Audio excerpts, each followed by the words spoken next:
जय Hind cadets, I am Prathamesh Ranjani और मैं आप सभी का डिफेंस वाला के इस अमेजिंग प्लेटफॉर्म के ऊपर बहुत बहुत स्वागत करता हूं।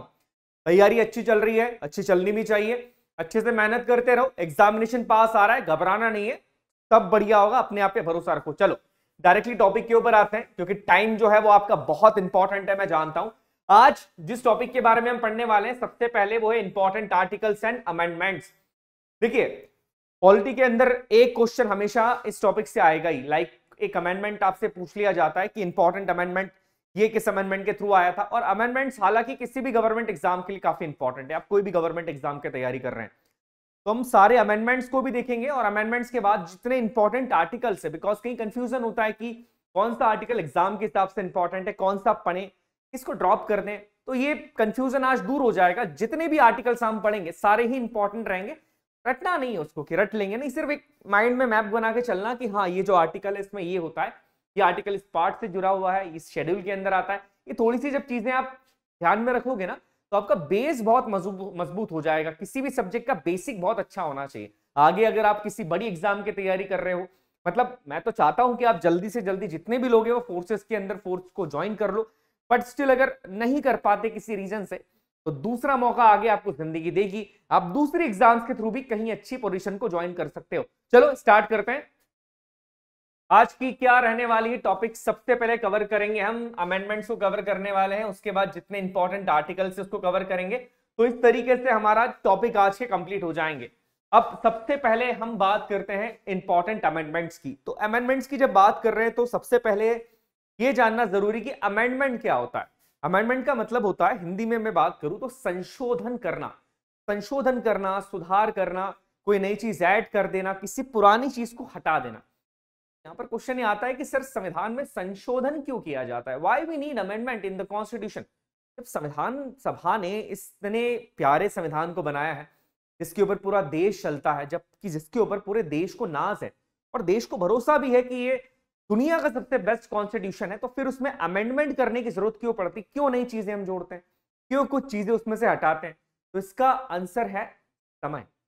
समय के साथ साथ हर चीज में बदलाव की जरूरत होती है। देखिए, जब संविधान बन रहा था उस समय पर देश की स्थितियां, परिस्थितियां, सिचुएशंस काफी अलग थी। आज के टाइम पे देश की सिचुएशंस अलग है, और समय समय पर क्या होता है कि कुछ नई चीजों को ऐड भी करना पड़ता है और कुछ पुरानी चीजों को हटाना भी पड़ता है, जो कि अब अननेसेसरी है। तो यहां पर इसीलिए अमेंडमेंट संविधान के अंदर होना बहुत जरूरी था, बिकॉज जो आप कहते हैं ना, टाइम के साथ जो नहीं चला फिर उसकी कोई वैल्यू भी नहीं होती। तो हमारे संविधान के अंदर भी हमने इस तरह का प्रोसेस बनाया है कि संविधान के अंदर हम अमेंडमेंट कर सकते हैं, उसमें चेंजेस कर सकते हैं। बट क्या संविधान की हर चीज को चेंज किया जा सकता है, तो ऐसा भी नहीं है। देखिए, हमारा जो संविधान है उसके जो बेसिक स्ट्रक्चर है, बेसिक स्ट्रक्चर को किसमें डिफाइन किया था, केशवानंद भारती केस के अंदर बेसिक स्ट्रक्चर को डिफाइन किया गया था। हमने इसके बारे में बात भी करी, आपको याद हो तो संविधान के बेसिक स्ट्रक्चर को आप चेंज नहीं कर सकते, आप उसको अमेंड नहीं कर सकते हो। बट हाँ, संविधान के अंदर जो दूसरी चीजें उसे अमेंड किया जा सकता है। जैसे आपने देखा था प्रियम्बल को अमेंड किया था हमने, प्रियम्बल के अंदर फिर 3 नए शब्द भी जोड़ दिए थे। तो संविधान अमेंडेबल है, उसे अमेंड किया जा सकता है, बट बेसिक स्ट्रक्चर को नहीं किया जा सकता अमेंड। अब देखिए, यहां पर अमेंड करने का जो प्रोसेस है बेसिकली वो पार्ट 20 के अंदर दिया गया, यहां पर लिखा होगा कहीं जी। संविधान के अंदर जो अमेंडमेंट का प्रोसेस है वो पार्ट 20 के अंदर दिया गया है, और आर्टिकल 368 कॉन्स्टिट्यूशन अमेंडमेंट की बात करता है। कमेंट बॉक्स में बताना किस कंट्री के संविधान से हमने बोरो किया है अमेंडमेंट का प्रोसेस। मैंने बहुत डिटेल में बताई थी ये चीज। चलो आगे देखते हैं। अब यहां पर क्या होता है कि आर्टिकल 368 के अंदर अमेंडमेंट का प्रोसेस दिया गया है। अब क्या हुआ, संविधान जब तैयार हो गया देश का, उसके बाद धीरे धीरे टाइम टू टाइम उसमें कुछ अमेंडमेंट्स किए गए, उसमें कुछ चेंजेस लाए गए। ये चेंजेस इसलिए नहीं थे कि कोई सरकार अपनी मर्जी की कोई चीज संविधान में इंक्लूड करना चाहती थी, ऐसा नहीं था। टाइम पे ऐसा हुआ भी, कई बार ऐसा हुआ भी, तो उसके अगेंस्ट कड़े एक्शन लिए गए और संविधान के अंदर फिर से अमेंडमेंट करके उसको हटा भी दिया गया। आगे बात करेंगे इस बारे में। इस अमेंडमेंट इसलिए किए जाते थे कि एक मॉडर्न डेमोक्रेसी के लिए जो चीजें जरूरी है उनको लाना जरूरी था संविधान के अंदर। दैट्स व्हाई अमेंडमेंट्स को किया जाता था। जैसे अभी मॉडर्न टाइम के ऊपर हमने देखा है कि जो ईडब्ल्यूएस कैटेगरी के अंदर 10% का रिजर्वेशन दिया जा रहा है, उसको भी एक अमेंडमेंट के थ्रू ही हमारे संविधान में जोड़ा गया। आगे हम बढ़ेंगे कौन से अमेंडमेंट के थ्रू जोड़ा गया। तो संविधान के अंदर संशोधन करना जरूरी है, उसकी प्रक्रिया अलग होती है। देखिए, इतना आसान नहीं होता है कि आपने सिर्फ अमेंड कर दी किसी भी चीज को, एक प्रोसेस के थ्रू से अमेंड किया जाता है। ये प्रोसेस जो है वो आर्टिकल 368 के अंदर देके रखी है, जिससे आगे हम पढ़ेंगे। पार्ट 20 के अंदर ये फास्ट प्रोसेस होती है। अब कुछ प्रमुख संवैधानिक संशोधन पढ़ना हमारी इस एग्जाम के लिए इसलिए जरूरी है। अगर मैं पर्टिकुलर एनडीए एग्जाम की बात करूं तो 2 क्वेश्चन बनते हैं अमेंडमेंट से। एक क्वेश्चन आता है डायरेक्टली अमेंडमेंट का, कि डायरेक्टली पूछ लेंगे कि ये कौन से अमेंडमेंट के थ्रू ये वर्ड जोड़ा गया है, ये चीज क्या है। एक बनता है इनडायरेक्टली। इनडायरेक्टली वाले क्वेश्चंस को करने के लिए भी अमेंडमेंट्स को करना जरूरी है। पर क्या होता है, वो क्वेश्चन आता है तो बच्चों को लगता है अरे बहुत डिफिकल्ट क्वेश्चन आ गया सर, ऐसा क्वेश्चन तो लग रहा था कि हम यूपीएससी सीएससी का एग्जाम दे रहे हैं।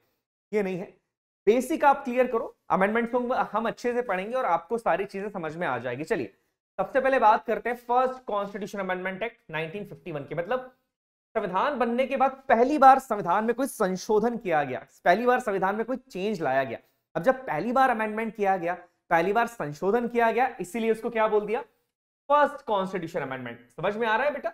ये चीज याद रखिएगा, इसमें कई बार कंफ्यूज होते हैं कि सर ये 44 क्यों बोलते हैं, इसको 35th कॉन्स्टिट्यूशन अमेंडमेंट क्यों बोलते हैं, 37 क्यों बोलते हैं। जितनी बार आपने संविधान में चेंज करे उसको हम नंबर देते गए। जैसे पहली बार जब चेंज किया उसको बोल दिया फर्स्ट कॉन्स्टिट्यूशन अमेंडमेंट एक्ट। अब देखो जब भी अमेंडमेंट याद रखो ना तो ईयर थोड़ा सा ध्यान रखना। जैसे फर्स्ट कॉन्स्टिट्यूशन अमेंडमेंट एक्ट कब आया था, 1951 के अंदर आया। अब इसमें एक दूसरी बात भी मैं बता देता हूं जिसको लेकर भी काफी कंफ्यूजन होता है।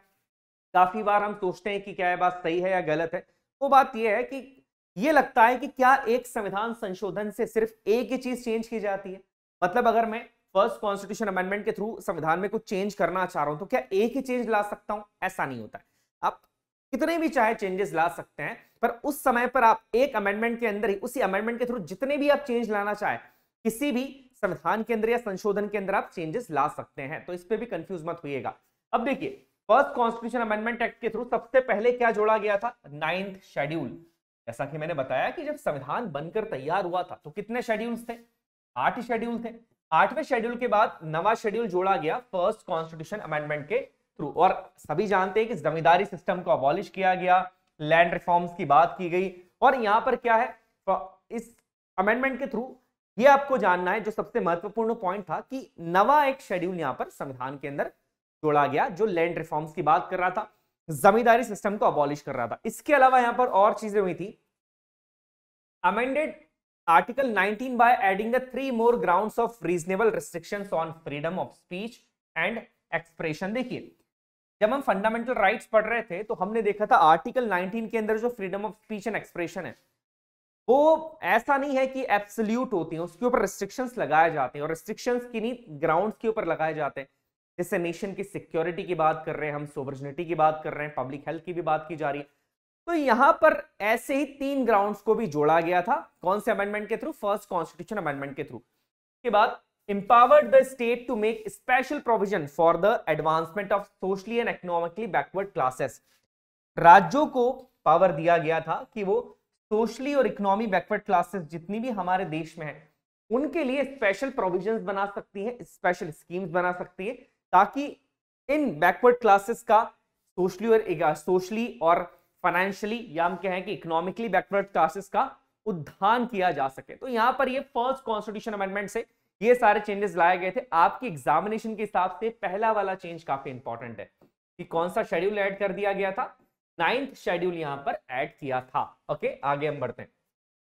इसके बाद आता है काफी इंपॉर्टेंट शेड्यूल अमेंडमेंट है ये, जिसको इग्नोर काफी लोग कर देते हैं। ये अमेंडमेंट है 7th कॉन्स्टिट्यूशन अमेंडमेंट 1956, 7वां संवैधानिक संशोधन 1956 का। अब इस संशोधन के थ्रू क्या चीजें की गई हैं, देखिए मैं फिर से बोल रहा हूं, एक संशोधन के थ्रू बहुत सारे चेंजेस किए जाते हैं, तो सारे चेंजेस को समझना यहां पर जरूरी है।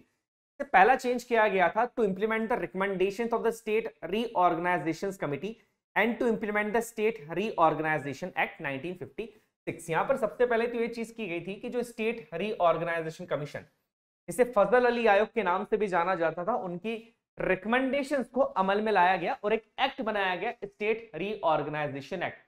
और उसके बाद आप सभी ने देखा था कि सबसे पहले तो इस कमीशन ने एक डिमांड या सरकार का एक जो कहना था उसके बारे में एक नेगेटिव या कह सकते हैं कि अपनी असहमति व्यक्त की थी। इस कमीशन ने यह कहा था कि भाषा के आधार पर राज्यों को मत बनाइएगा, बट स्टिल आगे जाके भाषा के आधार पर राज्यों को बनाया गया। बट इस कमीशन के अंदर ये साफ साफ मना कर दिया गया था कि भाषा के आधार पर राज्यों को नहीं बनाना चाहिए, जैसे इस कमीशन की रिकमेंडेशन थी। बट आगे जाके जब आंध्र प्रदेश जो कि पहला राज्य बना भाषा के आधार पर, उसके बाद पूरे देश के अंदर कुछ आंदोलन उठने लगे और सरकार के लिए बहुत मुश्किल हो गया था कि इन आंदोलनों को दबाया जा सके, क्योंकि जब आप एक राज्य को दर्जा दे देते हैं भाषा के आधार पे, तो दूसरे राज्य पूछते हैं कि हमें क्यों नहीं दे सकते। तो दैट्स वाई यहाँ पर कुछ समस्या आई थी। बट इसके बाद फिर क्या हुआ, भाषा के आधार पर राज्य बने, जैसे पंजाब हरियाणा की बात कर रहे हैं, गुजरात की बात की जाए, मुंबई की बात की जाए, मध्य प्रदेश और छत्तीसगढ़ की बात की जाए, तो ये धीरे धीरे आगे फिर ये राज्य बनते गए। अब चलिए, तो यहाँ पर क्या हुआ था, इसके अलावा यहाँ पर सेकंड और 7 शेड्यूल को भी अमेंड किया गया था इस अमेंडमेंट के थ्रू। और सबसे इंपॉर्टेंट था कि शुरुआती तौर पे हमारा जो देश था उसमें अलग अलग राज्य नहीं थे, स्टेट या यूटीज नहीं थी, उसको 4 पार्ट्स के अंदर डिवाइड किया गया था। जैसे पार्ट ए था, पार्ट बी था, पार्ट सी था और पार्ट डी था। तो यहां पर क्या करा कि इन स्टेट्स को, ये जो पार्ट्स थे उन्हें स्टेट्स का दर्जा दिया गया, और इनको डिवाइड करने के बाद यहां पर 14 स्टेट्स और 6 यूटीज बनाई गई। ये पॉइंट याद रखिएगा, पहले भारत जो था उसको पार्ट्स में डिवाइड कर दिया गया था, part A, part B, part C, part D, ऐसे 4 पार्ट थे। क्या किया, इस अमेंडमेंट के थ्रू पार्ट्स को हटा दिया गया और हमारे देश में राज्य बनाए गए, और राज्य के बाद यूटीज भी बनाया गया। अब शुरुआती तौर पे कितने राज्य थे, याद रखिएगा, शुरुआती तौर पे सिर्फ 14 राज्य थे और 6 यूनियन टेरिटरीज थी। ठीक है, इसके बाद extended the jurisdiction of high courts to union territories, मतलब बेसिकली यहां पर क्या है, जो हाई कोर्ट का ज्यूरिडिक्शन है वो यूटी तक भी हो सकता है। इसका मतलब क्या है, देखिए इसमें एक और चीज अगर बता दी जाए, साथ में मैं बता देता हूं, यहां पर एक और चीज कही थी कि कॉमन हाई कोर्ट हो सकता है 2 या 2 से ज्यादा स्टेट्स के लिए। अब पहले यूटी वाले की बात कर लेते हैं। देखिए, जैसे अंडमान निकोबार और कोलकाता का हाई कोर्ट एक ही है, दोनों का कोलकाता हाई कोर्ट का जो ज्यूरिडिक्शन है वो यूटी तक भी जाता है। यूटी कौन सी, अंडमान निकोबार तक भी जाता है। तो यहाँ पर बेसिकली उसी की बात की गई कि हाई कोर्ट का ज्यूरिडिक्शन जो है वो यूटी तक भी जा सकता है। और दूसरी बात यहाँ पर क्या की गई थी कि कॉमन हाई कोर्ट हो सकता है 2 या 2 से ज्यादा स्टेट्स के लिए, मतलब 2 स्टेट्स ऐसे हैं जिनका अलग अलग हाई कोर्ट नहीं है, उन दोनों का मिलकर एक हाई कोर्ट हो सकता है। कमेंट बॉक्स में बताइएगा कितने स्टेट्स ऐसे हैं और कौन कौन से स्टेट्स ऐसे जिनका एक कॉमन हाई कोर्ट है। ठीक है, ओके, आगे बात करते हैं हम। Provided for the appointment of additional and acting जजेस of the high court, high courts के लिए एडिशनल और एक्टिंग जजेस के अपॉइंटमेंट की भी यहां पर परमिशन दे दी गई थी, बात की गई थी। एक्टिंग जजेस का मतलब होता है कि ये परमानेंट नहीं होते हैं, एक्टिंग जजेस हैं, का मतलब ये होता है कि परमानेंट जजेस की कमी जब हो जाती है और केसेस ज्यादा होते हैं तो ये एक्टिंग जजेस को अपॉइंट किया जाता है कुछ समय के लिए, ये टेम्परेरी पीरियड के लिए होते हैं। आगे बात करते हैं हम, आगे महत्वपूर्ण संविधान संशोधन आता है 10th कॉन्स्टिट्यूशन अमेंडमेंट एक्ट 1961। काफी महत्वपूर्ण अमेंडमेंट है और इसको लेके वेरियस एग्जामिनेशंस के अंदर क्वेश्चन पूछे गए। इस अमेंडमेंट के थ्रू किया ये था कि दादर नागर हवेली, ध्यान से सुनिएगा, दादर नागर हवेली को भारत का हिस्सा बना दिया गया, यूटी का दर्जा दिया गया था। आप सभी जानते हैं, अगर नहीं जानते तो मैं बता दूं कि दादर नागर हवेली जब हमारा देश आजाद हुआ तो हमारे देश का हिस्सा नहीं था, वो एक पोर्चुगीज कॉलोनी थी। पोर्चुगीज ने उसके ऊपर अपना अधिकार जमा रखा था, हम लोगों ने उसे पोर्चुगीज से छीन लिया, ले लिया, हमारा ही देश था, हमारा हिस्सा था, और उसे 10th कॉन्स्टिट्यूशन अमेंडमेंट एक्ट 1961 के थ्रू यूनियन टेरिटरी का दर्जा दिया गया। आगे कुछ important amendments. 11th constitution amendment act 1961, काफी आसान सा अमेंडमेंट ये था कि वाइस प्रेसिडेंट के इलेक्शन के लिए प्रोसेस को चेंज किया गया। जहां पहले ज्वाइंट सिटिंग के थ्रू वाइस प्रेसिडेंट को इलेक्ट किया जाता था, वहीं पर अब एक इलेक्टोरल कॉलेज की स्थापना की गई। इलेक्टोरल कॉलेज का मतलब बेसिकली ये होता है कि उसके इलेक्शन के अंदर कौन कौन लोग पार्टिसिपेट करेंगे। जैसे वाइस प्रेसिडेंट के इलेक्शन के अंदर लोकसभा और राज्यसभा के इलेक्टेड और नॉमिनेटेड दोनों ही मेंबर्स पार्टिसिपेट करते हैं। अभी देश में वाइस प्रेसिडेंट के इलेक्शन हुए हैं और हमने देखा यहाँ पर कि देश के वाइस प्रेसिडेंट कौन बने, उनका नाम बताइएगा और ये भी बताइएगा कि कौन से नंबर के वो वाइस प्रेसिडेंट है ना। चलिए आगे देखते हैं। इसके बाद अगर बात की जाए कि 12th कॉन्स्टिट्यूशन अमेंडमेंट एक्ट 1962, ये भी काफी महत्वपूर्ण है, याद रखिएगा। गोवा और दमन दीव ये भी भारत का हिस्सा पहले नहीं थे जब भारत को आजादी मिली थी। आप मुझे बताइएगा कि किसकी फैक्ट्री थी, या कह सकते हैं कि किसकी कॉलोनीज थे। जैसे पोर्चुगीज की कॉलोनीज कौन सी थी, दमन, दादर एंड नागर हवेली थी। तो यहाँ पर Goa and Daman and Diu ये किसकी कॉलोनीज थे, ये आपको बताना है। यहाँ पर हमने क्या किया कि 12th कॉन्स्टिट्यूशन अमेंडमेंट के थ्रू यहाँ पर इन्हें भारत का हिस्सा या भारत का अभिन्न अंग बना दिया गया। इसके बाद 13th कॉन्स्टिट्यूशन अमेंडमेंट एक्ट 1962, इस अमेंडमेंट के थ्रू नागालैंड को राज्य का दर्जा दिया गया था। याद रखिएगा, काफी इंपॉर्टेंट अमेंडमेंट है और स्पेशल प्रोविजंस बनाए गए थे उस राज्य के लिए। नागालैंड को राज्य का दर्जा यहां पर दिया गया। इसके बाद आता है हमारा 14th कॉन्स्टिट्यूशन अमेंडमेंट एक्ट 1962। 1962 के अंदर काफी सारे संवैधानिक संशोधन हुए। 1962 के अंदर आप जानते हैं कि एक वॉर भी हमने झेला था और संवैधानिक संशोधन भी काफी हुए, क्योंकि देश की स्थितियां परिस्थितियां धीरे धीरे चेंज होती जा रही थी। समय के साथ साथ देश आगे बढ़ता जा रहा था, और जब कोई चीज आगे बढ़ती है तो कोई भी इंसान, व्यक्ति या देश आगे तभी बढ़ सकता है जब उसमें नेसेसरी चेंजेस किए जाएं, बदलाव लाए जाएं। समय के साथ बदलाव का होना बहुत ज्यादा जरूरी है। तो आप देखेंगे कि जो अमेंडमेंट्स होते गए हैं वो टाइम के साथ धीरे धीरे बढ़ते भी गए हैं, और इन अमेंडमेंट्स की जरूरत जो है वो देश को थी भी सी। इसके बाद एक महत्वपूर्ण संवैधानिक संशोधन आता है 24th कॉन्स्टिट्यूशन अमेंडमेंट एक्ट 1971। काफी इंपॉर्टेंट अमेंडमेंट है, एक बहुत इंपॉर्टेंट केस है, गोलकनाथ रूलिंग केस के अंदर सुप्रीम कोर्ट ने फैसला दे दिया था कि पार्लियामेंट के पास पावर नहीं है कि वो फंडामेंटल राइट्स को अमेंड कर सके, और कहीं पर यह कहा भी जाता है कि जुडिशरी के साथ एक टकराव था, और इस टकराव का नतीजा था 24th कॉन्स्टिट्यूशन अमेंडमेंट एक्ट।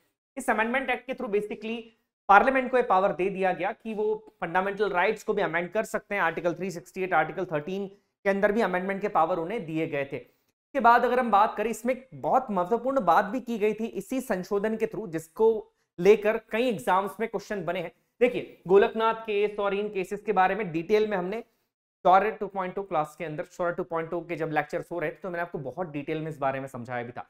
देखिए, अब यहां पर क्या है, एक और चीज यहां पर कही गई थी कि प्रेसिडेंट को कंपल्सेशन दे दिया गया था कि जब भी देश के राष्ट्रपति के बाद पास संविधान संशोधन विधेयक आता है, मतलब संविधान संशोधन बिल आता है, कॉन्स्टिट्यूशन अमेंडमेंट बिल अगर उनके पास आता है उनके सिग्नेचर के लिए, तो उनको उसके ऊपर अपनी सहमति देनी ही होगी। ये कंपल्सरी कर दिया गया था, तो याद रखिएगा, काफी इंपॉर्टेंट ये वाला पॉइंट है। इसके बाद आता है 26 अमेंडमेंट एक्ट 1971, 26वां संविधान संशोधन जो कि 1971 के अंदर आया।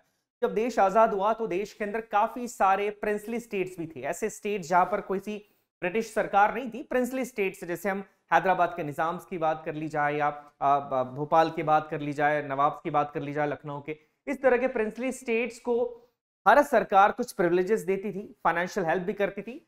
इस अमेंडमेंट के थ्रू उन सारे प्रिविलेजेस को कैंसिल कर दिया गया, खत्म कर दिया गया था। इसके बाद आता है 31st कॉन्स्टिट्यूशन अमेंडमेंट एक्ट 1973, बहुत महत्वपूर्ण अमेंडमेंट है। इसके थ्रू क्या किया गया था, लोकसभा की जो सीट्स है उस सीट्स का नंबर बढ़ा दिया गया था। जैसे लिखा है यहाँ पर 525 से लोकसभा की सीट्स कर दी थी 545। अभी आप मुझे बताइए कि आज के समय में लोकसभा की मैक्सिमम नंबर ऑफ सीट्स कितनी है, ये आपको बताना है कमेंट बॉक्स में। आगे बात की जाए 35th constitution amendment act 1974, exactly इसी अमेंडमेंट से बेसिकली क्या है, क्वेश्चन पूछा जा चुका है, लास्ट टू लास्ट एनडीए में क्वेश्चन पूछा गया था कि 35 कॉन्स्टिट्यूशन अमेंडमेंट एक्ट कौन से राज्य की बात कर रहा है। हमने पढ़ा भी था इसको, शौर्य के अंदर पढ़ा था, शक्ति के अंदर पढ़ा था, हमने अमेंडमेंट्स के अंदर सारे क्वेश्चंस को कवर कर लिए थे, जितनी भी जो भी क्वेश्चंस एनडीए के अंदर अभी तक पूछे गए। इस अमेंडमेंट के थ्रू यहाँ पर सिक्किम की बात की गई थी, और सिक्किम का जो प्रोटेक्टरेट स्टेट का जो एक स्टेटस था उसे यहाँ पर हटा दिया गया था। और इसके बाद जो 36 कॉन्स्टिट्यूशन अमेंडमेंट एक्ट था 1975 में आया था, उसके थ्रू सिक्किम को एक राज्य का दर्जा यहाँ पर दे दिया गया था। ये पॉइंट याद रखिएगा, तो काफी इंपॉर्टेंट है, ये कुछ इस तरह के अमेंडमेंट्स पूछे जा सकते हैं। आगे हम बात करते हैं 38th कॉन्स्टिट्यूशन अमेंडमेंट एक्ट 1975। इसके थ्रू कुछ अमेंडमेंट्स किए गए, जैसे made the declaration of emergency bye the president non justiciable. President जो है जब वो इमरजेंसी का डिक्लेरेशन करते हैं तो जिस ग्राउंड के ऊपर उन्होंने डिक्लेरेशन किया है, आप उन ग्राउंड्स को कोर्ट में नहीं ले जा सकते। वो ग्राउंड्स कुछ भी हो सकते हैं, आप पूछ नहीं सकते कि इन ग्राउंड्स के ऊपर आपने इमरजेंसी डिक्लेयर क्यों की है। तो ये नॉन जस्टिसेबल डिक्लेयर कर दिया गया था, हालांकि इसे बाद में हटा दिया गया था। इसके बाद made the promulgation of the ordinance by the president governor and administration of union territory non justiciable. मतलब अगर प्रेसिडेंट ने, गवर्नर ने किसी भी तरीके का ऑर्डिनेंस इशू किया है, आदेश इशू किया, ऑर्डिनेंस क्या होता है हमने लास्ट लेक्चर के अंदर ही पढ़ा है, उस ऑर्डिनेंस के ऊपर भी आप कोई क्वेश्चन नहीं उठा सकते, कोई सवाल नहीं कर सकते, वो नॉन जस्टिसेबल होगा। किस ऑर्डिनेंस क्यों किया है, क्या रियलिटी के अंदर ऐसे आदेश देने की, इस ऑर्डिनेंस को देने की जरूरत थी गवर्नर को, ऐसा कुछ भी बेसिस तैयार नहीं होंगे। आप ये नहीं कह सकते कि आपने ऑर्डिनेंस गलत पारित किया है, या आप जिस बेसिस पे ऑर्डिनेंस आपने दिया है वो बेसिस सही नहीं है। कोई भी कंडीशन हो ऑर्डिनेंस वो दे सकते हैं, इसकी बात यहां पर की गई थी और इसको नॉन जस्टिसेबल कर दिया गया था, हालांकि अभी ऐसा नहीं है। इसके बाद empowered the president to declare different proclamations of national emergency on the different grounds of simultaneously। का मतलब बेसिकली ये होता है कि प्रेसिडेंट जो है, देश के राष्ट्रपति जो है, वो प्रोक्लेमेशन कर सकते हैं नेशनल इमरजेंसी का अलग अलग ग्राउंड्स के ऊपर साइमल्टेनियसली। एक ग्राउंड जरूरी नहीं होगा, वो अलग अलग ग्राउंड्स के ऊपर भी देश के अंदर नेशनल इमरजेंसी डिक्लेयर कर सकते हैं। इसके बाद एक महत्वपूर्ण संशोधन आया था, आई थिंक अगर मैं सोचता भी हूं और मुझे लगता भी है कि ये संवैधानिक संशोधन, आप पूरी अगर पॉलिटी पढ़ते हैं, पॉलिटिकल साइंस अगर आप पढ़ते हैं, तो ये संवैधानिक संशोधन सबसे ज्यादा महत्वपूर्ण है। ये महत्वपूर्ण इसलिए है क्योंकि इसके थ्रू भारतीय संविधान के अंदर बहुत सारे ऐसे चेंजेस किए गए थे जिसकी कई दफा आलोचना भी की गई है। इन आलोचनाओं के बाद इसके अंदर चेंजेस भी लाए गए हैं और इसीलिए इसे मिनी कॉन्स्टिट्यूशन भी कहा जाता है, क्योंकि इतने सारे चेंजेस लाए गए, इतने सारे बदलाव लाए गए भारतीय संविधान में इस संशोधन के द्वारा कि ऐसा लगता है कि ये जो संशोधन है पूरा, ये अपने आप में एक लघु संविधान है। दैट्स व्हाई इसे मिनी कॉन्स्टिट्यूशन भी कहा जाता है। ये आपका 42nd कॉन्स्टिट्यूशन अमेंडमेंट एक्ट 1976, याद रखिएगा। आपसे प्रश्न इस तरीके का भी पूछा जा सकता है कि लघु संविधान कौन से संशोधन को कहा जाता है, तो 42nd कॉन्स्टिट्यूशन अमेंडमेंट एक्ट 1976 को लघु संविधान के नाम से भी जाना जाता है, मिनी कॉन्स्टिट्यूशन के नाम से भी जाना जाता है। आगे बात की जाए, कुछ महत्वपूर्ण चीजें इसमें जोड़ी गई थी। देखिए पहला क्या है, amended the preamble and added the 3 words. आप सभी जानते हैं, जब हम आर्टिकल पढ़ रहे थे, आर्टिकल्स के बाद जब हमने प्रियम्बल्स को पढ़ना स्टार्ट किया था, प्रियम्बल वाले चैप्टर के अंदर हमने देखा था 42nd संवैधानिक संशोधन के थ्रू 3 नए शब्द हमारे प्रस्तावना में जोड़े गए थे। कौन कौन से थे?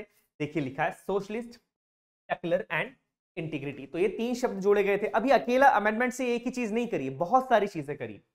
दूसरी चीज, फंडामेंटल ड्यूटीज को संविधान में ऐड किया गया था। आप सभी जानते हैं फंडामेंटल ड्यूटीज जो कि पार्ट 4A के अंदर आती है, और एक नया आर्टिकल जो है वो आर्टिकल 51A इसके थ्रू जोड़ा गया था। के बाद बात की जाए, exclusively made cabinet advice binding on the president की, मतलब कैबिनेट जो काउंसिल ऑफ मिनिस्टर्स हैं, जो कैबिनेट है हमारी यूनियन कैबिनेट है, उनकी जो एडवाइस है उसे प्रेसिडेंट को मानना ही होगा, वो बाध्य होंगे उनकी एडवाइस को मानने के लिए। ये भी 42nd कॉन्स्टिट्यूशन अमेंडमेंट के एक्ट के थ्रू ही जोड़ा गया। इसके बाद by adding part 14A it provided for administration tribunals and tribunals for the other matters. देखिए यहाँ पर क्या बात की जा रही है कि पार्ट एक 14A यहाँ पर जोड़ा गया, और जो हमारे ट्रिब्यूनल्स होते हैं, एडमिनिस्ट्रेटिव ट्रिब्यूनल्स होती हैं, और जो दूसरी ट्रिब्यूनल्स होती हैं, उनके लिए उनकी स्थापना की बेसिकली यहाँ पर बात की गई थी। इसकी बहुत डिटेल में हम नहीं जाएंगे क्योंकि आप जिस एग्जाम की तैयारी कर रहे हैं उसके लिए इस पॉइंट की डिटेल में बहुत जाना जरूरी नहीं है, बट स्टिल हम पढ़ रहे थे तो मैंने आपको बता दिया एक चीज। इसके बाद it froze the seats for the Lok Sabha and state legislative assembly census till 2001 on the basis of the 1971 census. यहाँ पर ये बताया जा रहा है कि जो सीट्स हैं लोकसभा की और स्टेट लेजिस्लेटिव असेंबलीज की, उन्हें 2001 तक के सेंसस तक के लिए फ्रीज कर दिया गया, मतलब उतनी ही रखी गई सेंसस के हिसाब से। आगे बात करते हैं यहाँ पर next, restriction the judicial review for the constitution amendment act, restricted the judicial review for the constitution amendment act। मतलब अगर कोई भी संविधान संशोधन विधेयक है तो उसके ऊपर जुडिशियल रिव्यू जो है वो लागू नहीं होगा। मतलब आर्टिकल 13 के थ्रू अगर वो संविधान संशोधन विधेयक ऐसा भी है जो कि बेसिक स्ट्रक्चर को भी वायलेट कर रहा है, तो भी सुप्रीम कोर्ट अपने जुडिशियल रिव्यू का पावर यूज नहीं कर सकता। जी हाँ, किया था, बाद में चेंज भी हो गया, बट ये चीज भी की गई थी। इसके बाद limited the power of judicial review and writ jurisdiction of the Supreme Court and High Court। High court और सुप्रीम कोर्ट के जो रिट के पावर्स थे और उनके जो जुडिशियल रिव्यू के पावर थे, उनको भी लिमिट किया गया था इस अमेंडमेंट के थ्रू। के बाद हम बात करें, increase the tenure of Lok Sabha and state legislative assemblies from 5 to 6 year. अभी हम लोकसभा के कार्यकाल की बात करते हैं, वो था 5 साल होता है। स्टेट असेंबलीज का भी जो कार्यकाल है वो कितना होता है? 5 साल होता है। बट इस संविधान संशोधन के थ्रू से 1 साल बढ़ा दिया गया था, 6 साल कर दिया गया था। हालांकि 44th कॉन्स्टिट्यूशन अमेंडमेंट है 1978 के थ्रू उसे वापस से 5 साल कर दिया गया। आगे हम पढ़ेंगे इसके बारे में, बट याद रखिएगा एक समय ऐसा भी था जब लोकसभा का कार्यकाल 5 साल नहीं 6 साल होता था। आगे बात करते हैं, इंक्लूडेड न्यू डायरेक्टिव प्रिंसिपल्स। देखिए 3 डायरेक्टिव प्रिंसिपल्स यहाँ पर ऐड किए गए थे। Equal justice and free legal aid, हमने डिटेल में बात करी है। Participation of workers in the management of the industries, और protection of the environment, forest and wild life. तो ये इस तरीके के ऐड किए गए थे। इसके अलावा भी बहुत सारी चीजें, जैसे provided the proclamation of national emergency now for a part of the territory of India. मतलब अगर नेशनल इमरजेंसी डिक्लेयर की जा रही है तो जरूरी नहीं है कि वो पूरे देश में ही रहेगी, देश किसी पर्टिकुलर पार्ट के लिए भी नेशनल इमरजेंसी डिक्लेयर की जा सकती है, वो भी इसी अमेंडमेंट के थ्रू लाया गया था। इसके बाद raise the one time duration of the president rule in state from early 6 months to 1 year। जो प्रेसिडेंट रूल का जो टाइम है उसे बढ़ा दिया गया, 6 महीने से लेकर उसे 1 साल कर दिया गया, ताकि एक बार में जो आप 6 महीने की जगह 1 साल तक वहां पर प्रेसिडेंट इमरजेंसी रह सकती है। इसके बाद created the all India judicial services, all India judicial services की स्थापना इसी अमेंडमेंट एक्ट के थ्रू की गई थी। आगे हम बात करते हैं इसके अलावा, shifted the mention below 5 subjects from state list to concurrent list. State list और कॉन्करेंट लिस्ट, आप याद होगा कि 7 शेड्यूल के अंदर डिवीजन ऑफ पावर की बात की गई है, जिसमें 3 तरह के लिस्ट है 7 शेड्यूल के अंदर। एक आपकी यूनियन लिस्ट है, स्टेट लिस्ट है, कॉन्करेंट लिस्ट है। यूनियन लिस्ट के अंदर जितने भी सब्जेक्ट्स होते हैं उन पे कानून बनाने का अधिकार होता है सिर्फ से केंद्र सरकार को, सेंट्रल को। वहीं स्टेट लिस्ट के ऊपर जितने भी सब्जेक्ट्स होते हैं उस पे कानून बनाने का अधिकार होता है राज्य सरकारों को।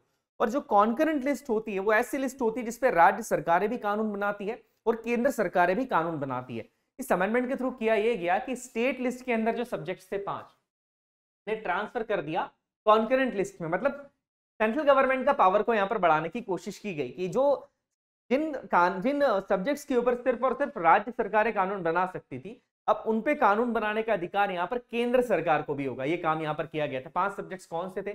एजुकेशन है, फॉरेस्ट है, protection of wild animals and birds है, इसके अलावा वेट एंड मेजर्स है, administration of justice, constitutional and organisation of all courts except the supreme court and the high court. तो ये 5 सब्जेक्ट्स यहां पर थे जिन्हें स्टेट लिस्ट से हटाकर कहां ले जाया गया? कॉन्करेंट लिस्ट के अंदर लेके आ गए थे। आगे बात करते हैं। अब इसके बाद आया 44th अमेंडमेंट एक्ट 1978, जिसने बहुत सारे चेंजेस लाए। 42nd अमेंडमेंट एक्ट के थ्रू जितने भी अननेसेसरी चीजें की गई थी उन्हें वापस से रिवाइज किया गया इस अमेंडमेंट के थ्रू। सबसे पहले change the term of the Lok Sabha and the state legislative assemblies again to the original 5 years. मतलब वापस से जो 6 साल कर दिया था उसको कितने साल कर दिया? वापस से 5 साल कर दिया। इसके बाद provided the president can send back the advice of the cabinet for the reconsideration. जैसे इसके पहले अमेंडमेंट में ये कह दिया गया था 42nd अमेंडमेंट के अंदर कि कैबिनेट की एडवाइस प्रेसिडेंट के ऊपर बाउंड होगी, वो उसके ऊपर कोई सवाल नहीं कर सकते। बट यहां पर ये हटा दिया गया, ये कह दिया गया कि अधिकार है राष्ट्रपति के पास कि अगर उनको कैबिनेट ने कोई एडवाइस दी है तो वो वापस से रिकंसिडरेशन के लिए कैबिनेट को बोल सकते हैं कि आपकी जो एडवाइस है आप इस पे एक बार पुनः विचार कीजिएगा, रिकंसिडरेशन के लिए सेंड कर सकते हैं। तो यहाँ पर उसको इस अमेंडमेंट के थ्रू इस चीज को जोड़ दिया गया। इसके बाद change the phrase internal disturbance with arm rebellion. ये काफी इंपॉर्टेंट है। देखिए क्या होता था कि जब देश में इमरजेंसी लगाई जाती है उसका एक ग्राउंड था इंटरनल डिस्टर्बेंस। इंटरनल डिस्टर्बेंस के ग्राउंड के ऊपर कई बार बहुत सारी सरकारों ने इसका मिसयूज किया। इंटरनल डिस्टर्बेंस कुछ भी हो सकता था, अगर किसी पॉलिटिकल पार्टी के अगेंस्ट लोग खड़े हो जाएं उसको भी इंटरनल डिस्टर्बेंस मान लिया जाता था। तो यहां पर इस अमेंडमेंट के थ्रू ये कहा गया कि अब इंटरनल डिस्टर्बेंस नहीं होगा जब तक आर्म रिबेलियन ना हो। मतलब इस वर्ड को रिप्लेस कर दिया गया आर्म रिबेलियन वर्ड से। आर्म रिबेलियन का मतलब होता है जब देश के अंदर लोग हथियार लेके खड़े हो जाएं देश के खिलाफ, ये होता है आर्म रिबेलियन। जैसे गृह युद्ध की स्थिति बन जाए, सिविल वॉर की स्थिति बन जाए, इसी कंडीशन के अंदर आप इमरजेंसी को डिक्लेयर कर सकते हैं। इसके अलावा दूसरे ग्राउंड्स भी, वॉर वाले ग्राउंड्स भी हैं, बट जो ग्राउंड पहले था जिसे इंटरनल डिस्टर्बेंस कहा जाता था उसे हटा के आर्म रिबेलियन यहां पर नाम दिया गया। और आर्म रिबेलियन ग्राउंड के ऊपर ही नेशनल इमरजेंसी को प्रोक्लेम किया जा सकता था। के बाद remove the right to property from the list of the fundamental rights. काफी इंपॉर्टेंट है। हम सभी जानते हैं आर्टिकल 31 जिसके अंदर राइट टू प्रॉपर्टी था उसे हटा दिया गया फंडामेंटल राइट्स के लिस्ट से और उसे एक लीगल राइट बना दिया गया था। अब देखिए यहाँ पर ईयर कौन सा है? ईयर है 78। और ईयर 78 था, मतलब संविधान के अंदर फंडामेंटल राइट्स में भी अब हम संशोधन कर रहे थे। समझिएगा, ऐसा नहीं कि फंडामेंटल राइट्स अमेंड नहीं हो सकते, होते हैं ना। आपने खुद देखा कि 31 जो आर्टिकल है हमारा राइट टू प्रॉपर्टी, उसको हटा दिया हमने।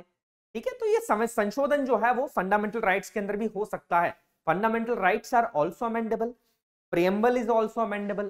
तो इस बात को आपको याद रखना है, कंफ्यूज नहीं होना है कि फंडामेंटल राइट्स तो अमेंड नहीं हो सकते, ऐसा नहीं होता है। बेसिक स्ट्रक्चर को वायलेट नहीं करना चाहिए बस। वो इस सोवर्जिनिटी की बात कर रहे हैं, यूनिटी या सेकुलरिज्म को हम कॉम्प्रोमाइज कर रहे हैं, वो चीज यहाँ पर नहीं होना चाहिए। आगे बात की जाए, provided that fundamental rights under article 2021 can not be suspended during the national emergency. काफी महत्वपूर्ण था बिकॉज इसका कई बार मिसयूज किया कई सरकारों ने कि जब देश में नेशनल इमरजेंसी होती थी आर्टिकल 20 और 21 भी सस्पेंड कर दिए जाते थे। अब जब राइट टू लाइफ सस्पेंड कर लिया जाता था तो यहाँ पर इसका मिसयूज किया जाता था, लोगों को जेलों में डाल दिया जाता था, कोई कारण भी नहीं बताया जाता था। कारण क्यों नहीं बताया जाता था आप जानते हैं, क्योंकि आर्टिकल कौन सा राइट सस्पेंड हो रहा है आप जानते हैं उस चीज को। तो यहाँ पर क्या हुआ, जब इस तरीके की चीजें यहाँ पर हुई तो यहाँ पर एक अमेंडमेंट लाया गया 44th अमेंडमेंट, और यहाँ पर यह कह दिया गया कि चाहे कुछ भी हो जाए, देश में नेशनल इमरजेंसी भी है, सारे आर्टिकल्स आप सारे राइट्स को सस्पेंड कर सकते हैं। बट आर्टिकल 20 और 21 के तहत जो फंडामेंटल राइट्स किसी व्यक्ति को, किसी पर्सन को प्राप्त हैं, उन मौलिक अधिकारों को आप दबा नहीं सकते, आप उनको सप्रेस नहीं कर सकते हैं, ये चीज यहां पर कही गई थी। आगे बात करते हैं हम थोड़ी सी और आगे बात की जाए, फिर आता है 52nd कॉन्स्टिट्यूशन अमेंडमेंट एक्ट 1985, 52वां संविधान संशोधन 1985 का, काफी इंपॉर्टेंट है। The 10th schedule added as a measurement of the anti defection issue, आप सभी जानते हैं 10वां शेड्यूल इसमें जोड़ा गया, जिसके अंदर एंटी डिफेक्शन लॉ भी था। आप सभी जानते हैं दल बदल कानून, हमने शेड्यूल्स के अंदर इसकी बात करी है, तो 52nd अमेंडमेंट एक्ट 1985 के थ्रू जोड़ा गया था। इसके बाद आता है 56th constitution amendment act 1987, it confers statehood of Goa and forms a new UT of Daman and Diu. Goa thus become the 25th state of the Indian Republic, मतलब गोवा को राज्य का दर्जा दे दिया गया और जो दमन दीव थी उसे यूटी का दर्जा यहाँ पर दे दिया गया है। लिखा है देखिए, it confers statehood of Goa, कि गोवा को राज्य का दर्जा दे दिया और जो दमन दीव थी उसको यूटी का दर्जा दे दिया गया था। याद रखिएगा, देश का 25वां राज्य है गोवा और इसे राज्य का दर्जा दिया गया 56वें संविधान संशोधन 1987 के द्वारा। आगे बात करते हैं, आगे 61st कॉन्स्टिट्यूशन अमेंडमेंट एक्ट 1989, इसमें बच्चे बहुत कंफ्यूज होते हैं, सर 1989 है या 1990 है? याद रखिए 1989 ही है। और इसमें क्या किया गया, जो वोटिंग एज थी, जो लीगल वोटिंग एज है, उसे कम कर दिया गया। पहले 21 साल थी, उसे कम करके कितना कर दिया, 18 साल। मतलब पहले 21 साल का व्यक्ति ही देश में वोट दे सकता था, बट अमेंडमेंट के बाद जो भी व्यक्ति 18 साल से बड़ा है तो हमारे देश में वोट देने का पात्र होगा। क्लियर है? बहुत इंपॉर्टेंट संशोधन है ये वाला, याद रखिएगा। 61st अमेंडमेंट बहुत ही इंपॉर्टेंट है। आगे बात की जाए 69th कॉन्स्टिट्यूशन अमेंडमेंट एक्ट, याद रखिएगा, it provides the special status of Delhi as the national capital territory of the Delhi. Delhi को एक स्पेशल स्टेटस दिया गया, किसका? National capital territory of Delhi का। इसके बाद providing a legislative assembly and the council of ministers of for Delhi. Delhi को यूटी होते हुए भी यहाँ पर दिल्ली को जो है एक लेजिस्लेटिव असेंबली प्रोवाइड की गई और काउंसिल ऑफ मिनिस्टर्स भी उसके अंदर होंगे, ये दर्जा भी दिल्ली को दे दिया गया था। अमेंडमेंट कौन सा था, याद रखिएगा, 69th कॉन्स्टिट्यूशन अमेंडमेंट एक्ट 1991। आगे बात करते हैं 71st अमेंडमेंट एक्ट 1992, काफी इंपॉर्टेंट है। भाषाओं को जोड़ा गया था 3, कोंकणी, मणिपुरी, नेपाली लैंग्वेजेस को 8वें शेड्यूल में जोड़ा गया था। आप सभी जानते हैं 8वें शेड्यूल के अंदर शुरुआत में 14 भाषाएं थी, आज 22 भाषाएं हैं, तो ये भाषाएं धीरे धीरे जोड़ती गई थी। तो वैसी बात कर रहे हैं कि 71st अमेंडमेंट एक्ट 1992 के थ्रू यहाँ पर कोंकणी, मणिपुरी और नेपाली लैंग्वेज को जोड़ा गया था। आगे बात की जाए 73rd कॉन्स्टिट्यूशन अमेंडमेंट एक्ट 1992, काफी फेमस है। पंचायती राज को संवैधानिक दर्जा दिया गया। एक पार्ट यहाँ पर अगर बात की जाए, पार्ट 9 लाया गया, इसके अलावा 11 शेड्यूल को यहाँ पर लेकर आया गया। काफी महत्वपूर्ण पॉइंट है, याद रखिएगा। आगे बात करते हैं, इसके बाद 74th अमेंडमेंट आया 1992, जिसमें हमने संवैधानिक दर्जा दे दिया था किसको? म्युनिसिपल कॉर्पोरेशन को। पार्ट 9A लेकर आए और एक 12वां शेड्यूल भी ऐड किया गया था। याद रखिएगा, छोटी छोटी बातें हैं, बट इनसे रिलेटेड प्रश्न जो है वो आपसे आपकी एग्जामिनेशन के अंदर आपकी पूछे जा सकते हैं। आगे बात की जाए, आगे आता है 82nd constitution amendment act 2000। 82nd constitution amendment 2000 provided for making of any provision in favor of the SCs and STs for relaxation in qualifying marks in any examination or lowering the standards of evaluation for reservation in matters of promotion to the public services of the center and the states। Basically यहाँ पर reservation की बात की गई थी कि जो लोग ST SC कैटेगरी से बिलोंग करते हैं उनको थोड़ा सा रिलैक्सेशन दे दिया जाएगा, प्रिविलेज दिया जाएगा। क्वालिफाइंग मार्क्स के अंदर भी रिलैक्सेशन यहाँ पर दिया जाएगा किसी भी एग्जामिनेशन के अंदर जो कि सेंट्रल या स्टेट सर्विस, पब्लिक सर्विस के अंदर आती है। तो यहाँ पर इसकी बात की गई थी। आगे बात करते हैं 84th constitution amendment act 2001 extended the ban on readjustment of seats in the Lok Sabha and the state legislative assemblies for another 25 years। जो बैन लगा हुआ था कि सीट्स को बढ़ाया नहीं जा सकता है, जितनी है उतनी फ्रीज हो जाएगी, 84 कॉन्स्टिट्यूशन अमेंडमेंट एक्ट 2001 के थ्रू उस बैन को और बढ़ा दिया गया कि आगे 25 साल तक वो सीट्स उतनी ही रहेगी, मतलब 2026 तक ये सीट्स उतनी ही रहेगी, इसमें चेंजेस नहीं आएगा, बढ़ाया नहीं जाएगा। के बाद एक बहुत महत्वपूर्ण अमेंडमेंट आता है 86 कॉन्स्टिट्यूशन अमेंडमेंट एक्ट 2002। आपको याद हो तो हमने RTE के बारे में पढ़ा था, राइट टू एजुकेशन के बारे में पढ़ा था, और राइट टू एजुकेशन जब आई थी तो हमने आर्टिकल 21A भी पढ़ा था और उसके अंदर हमने 86 अमेंडमेंट के बारे में पढ़ा था। तो basically amendment right to education के बारे में है और एक नया आर्टिकल भी इसके अंदर के थ्रू जोड़ा गया था। कौन सा था? Article 21A। याद रखिएगा, फंडामेंटल राइट्स की यहाँ पर बात कर रहे हैं, जिसमें 6 से 14 वर्ष के बच्चों को एलिमेंट्री एजुकेशन देने की बात यहां पर की गई थी। आगे बात करते हैं, आगे आता है आपका 88th कॉन्स्टिट्यूशन अमेंडमेंट एक्ट, 88वां संविधान संशोधन। ये किस बारे में बात करता है, आइए देखते हैं। Providing service tax under Article 268A, which was levied by the Union and collected and appropriated by the Union as well as the states। यहाँ पर बेसिकली सर्विस टैक्स ऐड किया गया, सर्विस टैक्स की बात की गई थी और इसके थ्रू ये किया गया था कि जो levied by the Union and collected and appropriated by the Union state as well as states as well, राज्यों के बीच में और केंद्र के बीच में सर्विस टैक्स को लेकर डिस्ट्रीब्यूशन की, कलेक्शन की बात यहाँ पर की गई थी इस अमेंडमेंट के थ्रू। हम बहुत डीप में नहीं जाएंगे इस अमेंडमेंट के, देखिए आपको इस एग्जामिनेशन के हिसाब से पढ़ना है यहाँ पर, एनडी के हिसाब से, तो हम हर अमेंडमेंट के बहुत डीपली नहीं जा सकते बेटा, क्योंकि सेंस नहीं बनेगा। तो जो चीजें इंपॉर्टेंट है, जो अमेंडमेंट बहुत इंपॉर्टेंट है, उनकी डिटेल में आपको बता रहा हूँ। बाकी जो है हम उसको पढ़ तो रहे हैं, ऐसा नहीं कि बिल्कुल भी नहीं पढ़ रहे हैं, पढ़ रहे हैं, बट बहुत डिटेल में इसके नहीं जाना है। आगे बात की जाए 87th amendment act 2003 provided for the readjustment and rationalization of territorial constituencies in the states on the basis of the population figures of the 2001 census and non-1991 census as provided earlier by the 84th Amendment Act of 2001।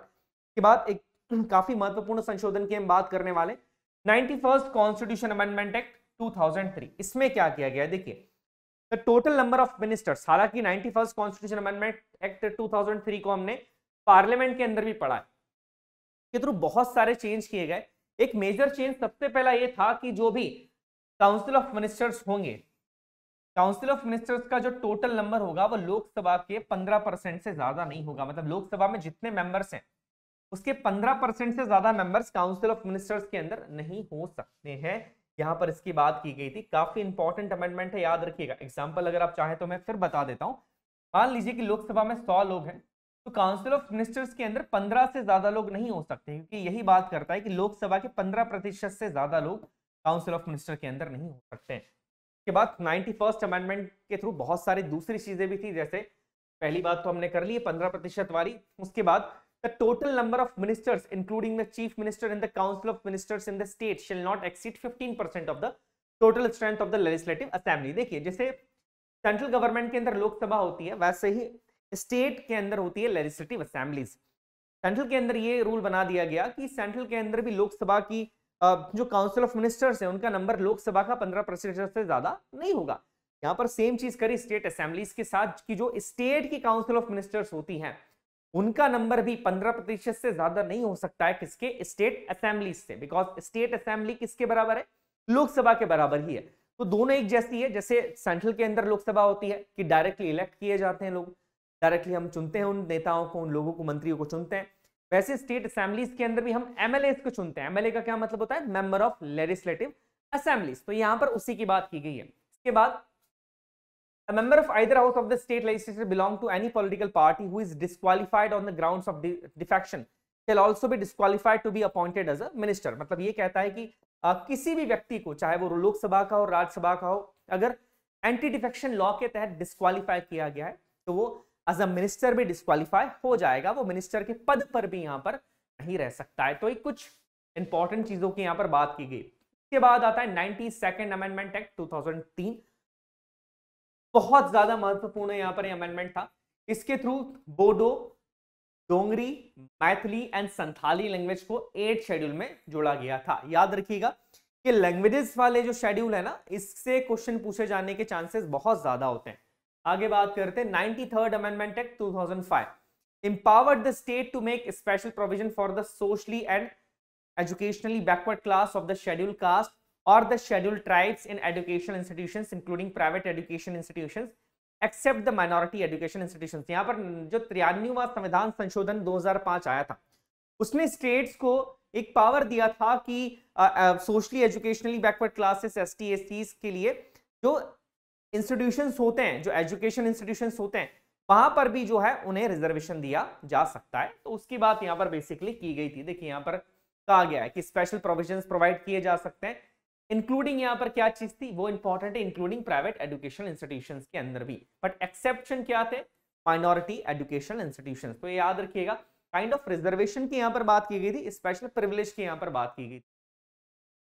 आगे बात की जाए 96 amendment substituted Odia from Oriya, consequently the Oriya language in the 8th schedule shall be pronounced as Odia। देखिए यहाँ पर जो है languages को जो प्रोनाउंसिएशन था उसे चेंज किया गया था, उड़िया को उड़िया कहा गया था यहाँ पर 96 अमेंडमेंट 2011 के थ्रू। तो छोटे छोटे अमेंडमेंट्स हैं ना, अभी बहुत ज्यादा महत्वपूर्ण नहीं है, बट स्टिल आपको पढ़ना जरूरी है क्योंकि आपकी एग्जामिनेशन है और हो सकता है, चांसेस कम होते हैं बट हो सकता है कि इस तरह के अमेंडमेंट आपसे पूछ लिए जाएं। तो क्या होता है कि जब आप एक बार इस तरह के अमेंडमेंट्स को पढ़ लेते हो, दिमाग में आपके आ जाते हैं, तो फिर अगर एग्जामिनेशन में वो चीज आए तो फिर आप कभी भी भूलेंगे नहीं उस चीज को। चलिए आगे बढ़ते हैं। 97th amendment act 2011 gave constitutional status and protection to cooperative societies. ये इंपॉर्टेंट है कि जो देश में कोऑपरेटिव सोसाइटीज थी उनको संवैधानिक दर्जा देने की बात यहाँ इस अमेंडमेंट के थ्रू की गई। इसके बाद 99th amendment act 2004 replaced the collegium system of appointing judges to the Supreme Court and High Courts with the new bodies called the National Judicial Appointment Commission (NJAC). देखिए हमारे देश में जो सुप्रीम कोर्ट के जजेस होते हैं उनका सिलेक्शन, उनके ट्रांसफर से रिलेटेड कार्य सरकार नहीं करती। सरकार डिसाइड नहीं करती कि कौन अगला जज बनेगा या किस हाई कोर्ट के जज का ट्रांसफर कहाँ किया जाएगा। एक सिस्टम बनाया जाता है, ये सिस्टम संविधान में कहीं नहीं है बट एक इंटरनल सिस्टम है जजेस का, जिसे कोलिजियम सिस्टम कहते हैं। इसमें 5 सदस्य होते हैं, 1 सदस्य होते हैं हमारे चीफ जस्टिस ऑफ इंडिया और 4 सीनियर मोस्ट जजेस होते हैं। ये मिलकर तय करते हैं कि सुप्रीम कोर्ट में किसे लेकर आया जाएगा, कौन व्यक्ति किस जज का ट्रांसफर कहां पर होगा। तो यहाँ पर इस सिस्टम को चुनौती दी गई थी, मैं यही बोलूंगा, और यहाँ पर उसकी जगह एक सिस्टम लेकर आया गया था, कमीशन लेकर आया गया था जिसका नाम था नेशनल जुडिशियल अपॉइंटमेंट्स कमीशन। हालांकि इस कमीशन को फिर नल एंड वॉइड डिक्लेयर कर दिया 2015 के अंदर सुप्रीम कोर्ट ने, और वापस से कोलेजियम सिस्टम के थ्रू ही अब सिलेक्शन किया जाता है। तो ये याद रखिएगा, थोड़ा सा इंपॉर्टेंट चीज थी। आगे बात करते हैं 100th कॉन्स्टिट्यूशन अमेंडमेंट एक्ट 2015। ये बांग्लादेश से रिलेटेड है, याद रखिएगा बांग्लादेश से हमारे बाउंड्री के डिस्प्यूट कुछ चल रहे थे, इस अमेंडमेंट के थ्रू से सुधारने की फाइनली कोशिश यहां पर की गई थी। बांग्लादेश बाउंड्री डिस्प्यूट से ये अमेंडमेंट रिलेटेड है। के बाद आता है 101 कॉन्स्टिट्यूशन अमेंडमेंट एक्ट 2017। बहुत ही इंपॉर्टेंट संविधान संशोधन था। इस संविधान संशोधन के through GST goods and service tax को लाया गया था। बहुत महत्वपूर्ण है, याद रखिएगा, इससे रिलेटेड क्वेश्चंस पूछे जा सकते हैं। इसके बाद 102 102nd amendment constitution amendment 2008। The national commission for the backward classes become a constitutional body. Backward classes के लिए जो नेशनल कमीशन बनाया गया था वो पहले संवैधानिक दर्जा उसको नहीं दिया गया था, बट इस संवैधानिक संशोधन के through national commission for backward classes को एक संवैधानिक दर्जा दिया गया। तो बहुत महत्वपूर्ण है ये, याद रखिएगा, बहुत ज्यादा इंपॉर्टेंट अमेंडमेंट है। इसके बाद बात की जाए 103rd कॉन्स्टिट्यूशन अमेंडमेंट एक्ट 2019। जैसा कि हम बात कर रहे थे, ईडब्ल्यूएस इकोनॉमिकल वीकर सेक्शन जो कि जनरल कैटेगरी से बिलोंग करते हैं, उन्हें 10% का आरक्षण दिया गया था, और ये आरक्षण का जो प्रावधान था इसे लेकर आया गया है 103rd कॉन्स्टिट्यूशन अमेंडमेंट एक्ट 2019 से। अब देखिए ये अमेंडमेंट्स इंपॉर्टेंट है आपके लिए क्योंकि ये लेटेस्ट अमेंडमेंट्स है और इनके थ्रू एक मेजर चेंज यहां पर देखने को मिला है। चलिए आगे बढ़ते हैं। आगे यहां पर बात करते हैं अंतिम amendment 104th constitution amendment act 2020 के अंदर आया था। इसके थ्रू ये किया था कि एसटी और एसटी के जो रिजर्वेशन है लोकसभा के अंदर उसे तो बढ़ा दिया गया था, बट यहां पर जो है जो एंग्लो इंडियन के रिजर्वेशन है उन्हें यहाँ पर खत्म कर दिया गया था, लोकसभा के अंदर भी यहाँ पर और स्टेट असेंबलीज के अंदर भी। तो ये कुछ इंपॉर्टेंट अमेंडमेंट थे, महत्वपूर्ण संशोधन है जिन्हें आपको याद रखना है। ओके, तो ये कुछ इंपॉर्टेंट अमेंडमेंट्स के बाद अब हम जितने भी महत्वपूर्ण आर्टिकल्स हैं उनको कर लेते हैं। सबसे पहले आर्टिकल 1 आता है। हालांकि जब हमने यूनियन एंड इट्स टेरिटरीज पढ़ा है तो हमने इनको डिटेल में पढ़ा है, बट एक क्विक रिवीजन आपके लिए बहुत जरूरी है ताकि किसी भी आर्टिकल को लेकर आपके मस्तिष्क में जो है वो किसी भी तरीके का भ्रम ना रहे, कंफ्यूजन ना रहे, तो ये चीज जरूरी है। देखिए सबसे पहला फर्स्ट कॉन्स्टिट्यूशन अमेंडमेंट हमने देखा था, उस अमेंडमेंट के थ्रू क्या चीजें लेकर आई गई थी, वो जोड़ी गई थी। अभी आर्टिकल्स के अंदर भी कुछ आर्टिकल्स ऐसे हैं आप देखेंगे जो कि बाद में जोड़े गए हैं, तो इसका भी ध्यान रखिएगा। अब जैसे पहली बात तो हम बात करते हैं, शुरुआत से आर्टिकल 1 की बात कर ली जाए। आर्टिकल 1 के अंदर यहाँ पर बताया गया कि भारत जो है वो एक यूनियन ऑफ स्टेट्स होगा, राज्यों का संघ होगा। 2 नाम हम यहाँ पर दिए गए, इंडिया दैट इज भारत। इसके अलावा हमारी जितनी टेरिटरीज है उनके बारे में बताया गया है, स्टेट्स के बारे में बताया गया, यूटीज के बारे में बताया गया है। तो बहुत सारी हमारे एरिया की बाउंड्रीज की जानकारी आर्टिकल 1 के थ्रू दी गई थी।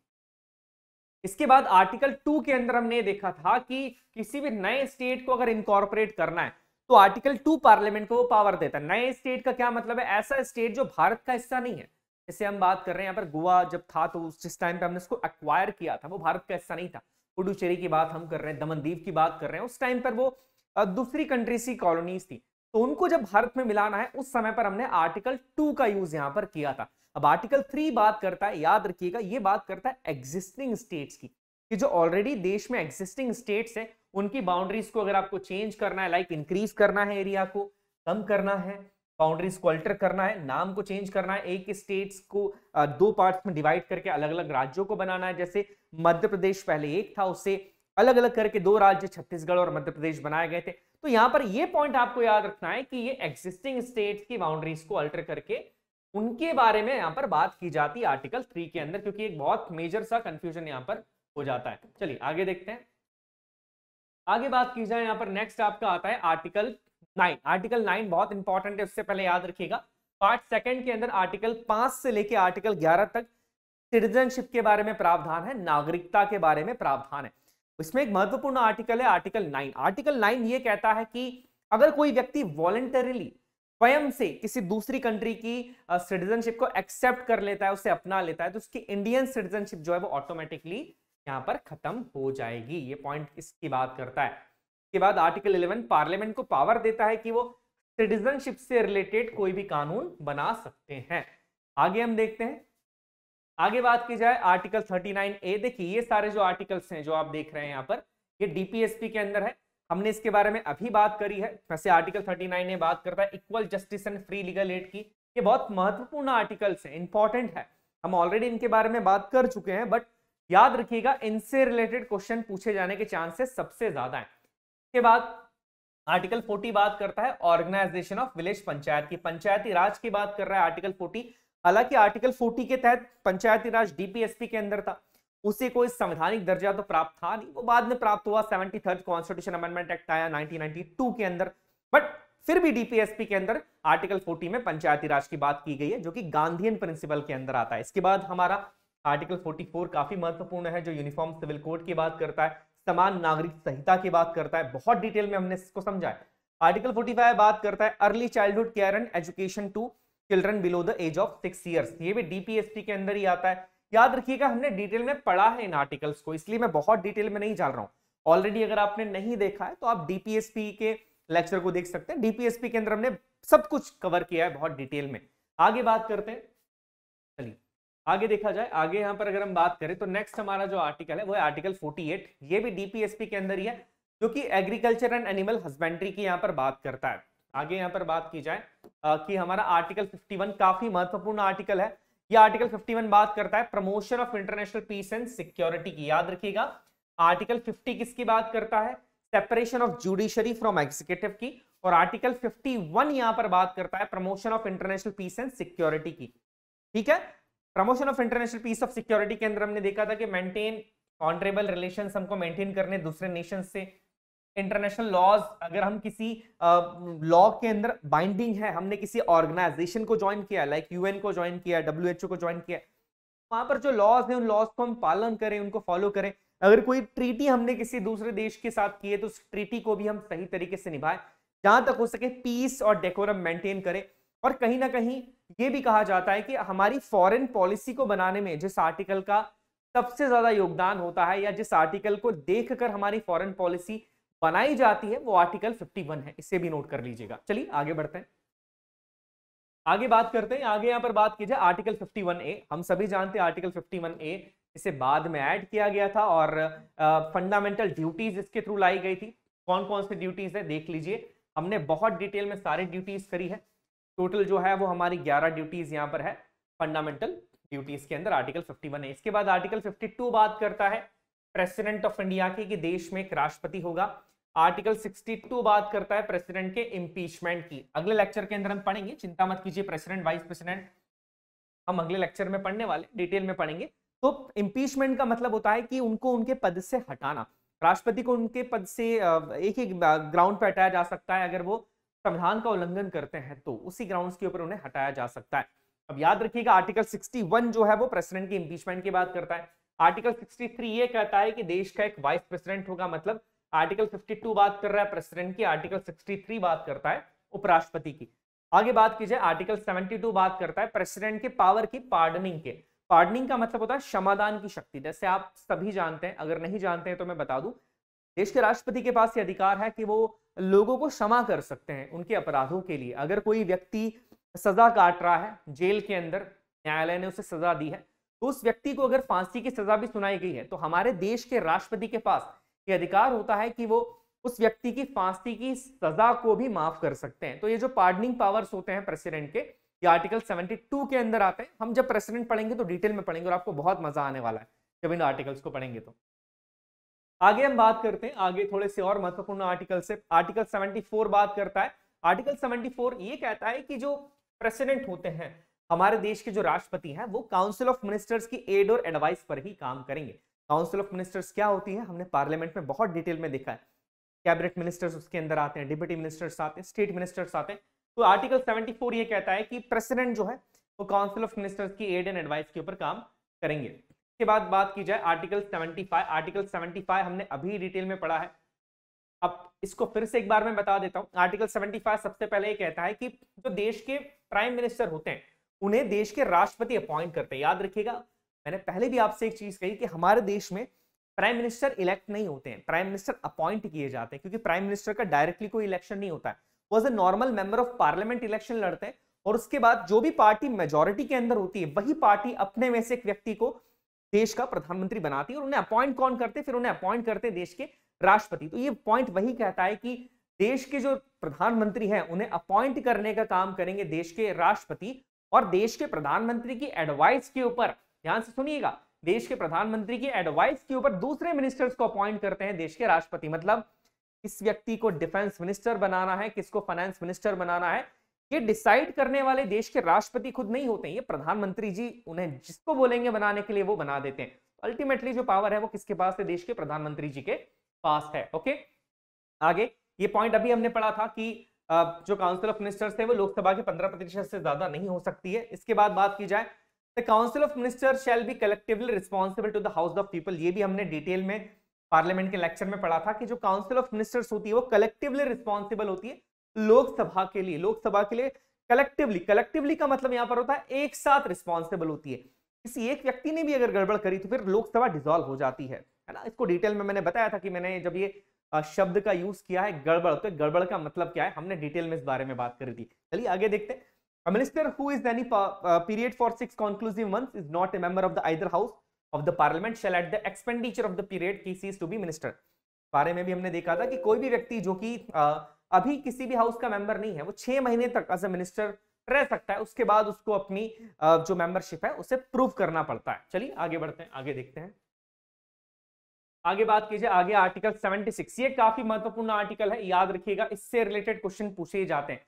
आर्टिकल 76 बात करता है अटॉर्नी जनरल ऑफ इंडिया की। अटॉर्नी जनरल ऑफ इंडिया की बात की जाए तो ये देश के सबसे बड़े लॉ ऑफिसर होते हैं, कानून के सबसे बड़े अधिकारी होते हैं देश के, और गवर्नमेंट ऑफ इंडिया को लीगली रिप्रेजेंट करते हैं किसी भी हाई कोर्ट के अंदर या सुप्रीम कोर्ट के अंदर। इस तरीके से कि हर व्यक्ति का एक वकील होता है, अगर उससे लीगली कहीं केस लड़ना है तो लीगली उस व्यक्ति को रिप्रेजेंट करता है। वैसे ही भारत सरकार को लीगली ये जुडिशरी के सामने, चाहे वो सुप्रीम कोर्ट है हाई कोर्ट हो, वहां पर ये रिप्रेजेंट करते हैं। काफी महत्वपूर्ण पोस्ट है और एक संवैधानिक पोस्ट है, आर्टिकल 76 के अंदर ये आती है। इससे रिलेटेड क्वेश्चंस पूछे गए, किस तरह के क्वेश्चंस आते हैं उस पर आगे मैं आऊंगा। इन्हें अपॉइंट कौन करता है, प्रेसिडेंट करता है, याद रखिएगा प्रेसिडेंट इन्हें अपॉइंट करता है। अब इनकी क्वालिफिकेशंस क्या होनी चाहिए, पहला ही must have either complete 5 years in high court in any Indian state as a जज, या तो 5 साल वो भारत के किसी भी राज्य की हाई कोर्ट में एज अ जज रहे हो, या 10 साल किसी भी हाई कोर्ट के अंदर एडवोकेट रहे हो, या इसके बाद एमिनेंट ज्यूरिस्ट रहे हो, कानून के बहुत बड़े ज्ञाता हो राष्ट्रपति की नजर में। पहले अटॉर्नी जनरल थे MC स्टेलवाद, याद रखिएगा, और अभी जो हमारे करंट अटॉर्नी जनरल है 15वें वो है KK वेणुगोपाल जी। इनका टेन्योर फिक्स नहीं होता है, तो ये कुछ इंपॉर्टेंट पॉइंट्स है, इसे याद रखिएगा। चलिए आगे बात करते हैं। अब इसी तरीके से जैसे कि अटॉर्नी जनरल होते हैं यहाँ पर, इसी तरीके से हमारे एक सॉलिसिटर जनरल भी होते हैं। ये सेकंड हाईएस्ट लॉ ऑफिसर होते हैं। अटॉर्नी जनरल जो है वो फर्स्ट हाईएस्ट लॉ ऑफिसर होते हैं, सॉलिसिटर जनरल जो है वो सेकंड हाईएस्ट लॉ ऑफिसर यहाँ पर होते हैं। दोनों पॉइंट्स याद रखिएगा। देखिए सॉलिसिटर जनरल जी के बारे में बात की जाए तो यहाँ पर लिखा है कि सेकंड हाईएस्ट लॉ ऑफिसर होते हैं, अटॉर्नी जनरल के सबऑर्डिनेट होते हैं। इनका जो कार्यकाल होता है, याद रखिएगा, ये संवैधानिक पोस्ट नहीं है, ये पार्लियामेंट के द्वारा एक एक्ट पास किया, उस एक्ट के थ्रू जो है ये पोस्ट बनी है, तो एक संवैधानिक पोस्ट नहीं है, एक स्टैट्यूटरी पोस्ट है, मतलब पार्लियामेंट के एक्ट के थ्रू ये पोस्ट बनी है। इसके अलावा बात की जाए इनका जो कार्यकाल होता है वो होता है 3 साल का, इसे याद रखिएगा, 3 इयर्स का इनका कार्यकाल होता है। यहाँ पर भी आप देखेंगे तो लिखा होगा, ये देखिए लिखा है 3 इयर्स के लिए इन्हें अपॉइंट किया जाता है। क्लियर है, ये पॉइंट याद रखिएगा। इन्हें अपॉइंट करने के लिए कौन सिलेक्ट करता है? कमिटी होती है कैबिनेट की, जिससे चेयर कौन करते हैं? हमारे देश के प्रेसिडेंट करते हैं, सॉरी हमारे देश के प्रधानमंत्री इस कमेटी को लीड करते हैं। और एक कमेटी जो है फिर वो चुनती है कि देश का सॉलिसिटर जनरल कौन बनेगा। याद रखिएगा एक स्टैट्यूटरी पोस्ट है। क्लियर है, ओके। आगे बात की जाए, आगे आर्टिकल 78 की हम बात की जाए। आर्टिकल 78 बात करता है पावर्स और ड्यूटीज के, हमारे देश के राष्ट्रपति की ड्यूटीज, सॉरी प्रधानमंत्री की ड्यूटीज के बारे में ये बात करता है। के बाद अगर हम बात करें आर्टिकल 78 में ये चीज भी है और एक आध पॉइंट आगे और भी है इस आर्टिकल के अंदर। देखिए आर्टिकल 78 एक ऐसा आर्टिकल है जो देश के प्रधानमंत्री के बारे में बात करता है। जब आप इस आर्टिकल को थोड़ा सा डीपली पढ़ेंगे तो आप इस आर्टिकल के अंदर देखेंगे कि इसमें प्रधानमंत्री के पावर्स के बारे में भी बात की गई है। ठीक है, इसके अलावा आर्टिकल 79 की बात की जाए तो यहाँ पर आर्टिकल 7 कॉन्स्टिट्यूशन ऑफ पार्लियामेंट की बात कर रहा है। आर्टिकल 108 बात करता है ज्वाइंट सिटिंग की। ज्वाइंट सिटिंग हमने काफी डिटेल में पढ़ा था, क्या होता है पार्लियामेंट के लेक्चर के अंदर ज्वाइंट सिटिंग को हमने बहुत डिटेल में पढ़ा था कि ज्वाइंट सिटिंग कब बुलाई जाती है, उनकी कंडीशंस को देखा था कि जब दोनों हाउसेस एग्री नहीं होते हैं, उसके बाद ये 3 कंडीशंस भी थी, बहुत डिटेल में हमने पढ़ा है। आपने नहीं देखा है लेक्चर तो आप पार्लियामेंट का लेक्चर देख सकते हैं, उसमें बहुत डिटेल में पढ़ा है हमने। ज्वाइंट सिटिंग के अंदर कुछ बातें आपको याद रखनी है कि ज्वाइंट सिटिंग को जो समन करते हैं, जो बुलाते हैं, वो होते हैं देश के राष्ट्रपति, और ज्वाइंट सिटिंग के जो प्रिसाइडिंग ऑफिसर होते हैं वो होते हैं हमारे लोकसभा के स्पीकर। याद रखिएगा, दोनों पॉइंट बहुत महत्वपूर्ण है, बहुत इंपॉर्टेंट है। चलिए आगे बात करते हैं। आगे बात की जाए आर्टिकल 110। 110 बोलता है किसके बारे में? मनी बिल के बारे में। हमने डिटेल में देखा है, सिर्फ आर्टिकल्स हम कर रहे हैं। आर्टिकल 112 बात करता है annual financial statement. Annual financial statement मतलब यहां पर हम बात कर रहे हैं बजट की। बजट जैसा कोई भी शब्द संविधान में है ही नहीं। संविधान में जो शब्द है वो है एनुअल फाइनेंशियल स्टेटमेंट। तो याद रखिएगा आर्टिकल 112 एनुअल फाइनेंशियल स्टेटमेंट की बात करता है। इसके बाद आर्टिकल 123 बात करता है ऑर्डिनेंस के पावर की, किसके? राष्ट्रपति की। आर्टिकल 124 बात करता है सुप्रीम कोर्ट के एस्टेब्लिशमेंट की। तो ये कुछ इंपॉर्टेंट पॉइंट्स है, इंपॉर्टेंट आर्टिकल से याद रखिएगा। इसके बाद आर्टिकल 143 है, यह है power of president to consult supreme court. देखिए ये एक एडवाइजरी जुरिडिक्शन भी होता है सुप्रीम कोर्ट का, और प्रेसिडेंट के पास एक पावर भी होता है कि अगर वो किसी भी मुद्दे के ऊपर, संवैधानिक मुद्दे के ऊपर या कानूनी मुद्दे के ऊपर सुप्रीम कोर्ट की सलाह लेना चाहे तो वो सुप्रीम कोर्ट से सलाह ले सकता है। ये पावर देता है आर्टिकल 143। किसको दे रहा है? देश के महामहिम राष्ट्रपति जी को। आगे बात करते हैं। आर्टिकल 148 बात करता है सीएजी की पोस्ट की, जिसे हम आगे देखेंगे डिटेल में, आगे लेक्चर्स के अंदर सीएजी की पोस्ट के बारे में पढ़ेंगे। आर्टिकल 153 बात करता है गवर्नर्स ऑफ स्टेट्स की, ये राज्यों के गवर्नर होंगे, राज्यों के अंदर गवर्नर होंगे। आर्टिकल 161 बात करता है पार्डनिंग पावर की, किसके? गवर्नर की। जिस तरीके से राष्ट्रपति के पास क्षमादान की शक्ति होती है, वैसे ही राज्यों के गवर्नर्स के पास भी क्षमादान की शक्ति होती है। मुझे बताइए ये किसका पिक्चर है? ये देश की पहली महिला गवर्नर रही है, किस राज्य की महिला गवर्नर रही है, ये भी आप मुझे बताइएगा। चलिए आगे बढ़ते हैं। आर्टिकल 165 बात करता है advocate general of the states की। जिस तरीके से हमने देखा था कि अटॉर्नी जनरल होते हैं तो सेंट्रल के लिए, वैसे ही राज्यों के लिए यहां पर जो होते हैं उनका नाम होता है एडवोकेट जनरल ऑफ स्टेट। वो आर्टिकल 165 के अंदर आते हैं। इसके बाद आर्टिकल 168 बात करता है लेजिस्लेचर ऑफ स्टेट्स की। आर्टिकल 170 बात करता है लेजिस्लेटिव असेंबलीज के कंपोजिशन की।